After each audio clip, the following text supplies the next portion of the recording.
قابل احترام اساتذہ، آج ہم نے بچوں کو ایک نیا حرف تے کا مکمل طور پہ تعارف کروایا۔ کہانی کے ذریعے اور مختلف سرگرمیوں کے ذریعے ہم نے نئے نئے الفاظ سکھائے، تے کو لکھنا سکھا دیا، اس کی ادائیگی بھی سکھا دی۔ اس کے علاوہ ہم نے اسٹیم ایجوکیشن کی سرگرمیاں بھی ان کو کروا دیں۔ تو اساتذہ، دہرائی کے لیے ضروری ہے کہ آپ مختلف سرگرمیاں بچوں کو ضرور کروائیے۔ قاعدے کو کھولیے اور جتنی دی گئی ہدایات ہیں اس کے مطابق ان حروف کی اچھے سے بچوں کو پہچان کروائیے۔ تمام پچھلے حروف کی دہرائی کروائیں اور جو بھی نیا سبق ہے اس کو بلند آواز میں 3 سے 4 دفعہ دہرائیے۔ اسے شروع ہونے والے نئے نئے الفاظ بچوں کو سکھائیے۔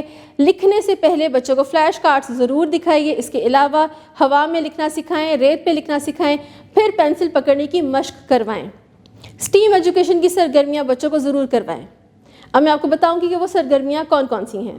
سائنسدان میں تتلی کا تعارف کروائیں اور بتائیے بچوں کو کہ تتلی کے 6 ٹانگیں ہوتی ہیں۔ جدت دان میں تالے کا تعارف کروائیں۔ تالا ایک آلہ ہے جو دروازے پر حفاظت کے لیے لگایا جاتا ہے۔ تعمیر دان میں پلیڈو کی مدد سے حرف تے سے شروع ہونے والے بچوں کی کوئی بھی پسندیدہ چیز بنانے میں طلباء کی مدد کریں۔ رنگ دان میں اوپر دیے گئے تربوز کے خاکے میں رنگ بھروائیے۔ ریاضی دان میں پچھلے صفحے پر دی گئی تصویر میں تے سے شروع ہونے والے چیزوں کی گنتی کروائیے۔ اس سے بچوں کو گنتی بھی آ جائے گی اور نئے نئے الفاظ کی پہچان بھی ہو جائے گی۔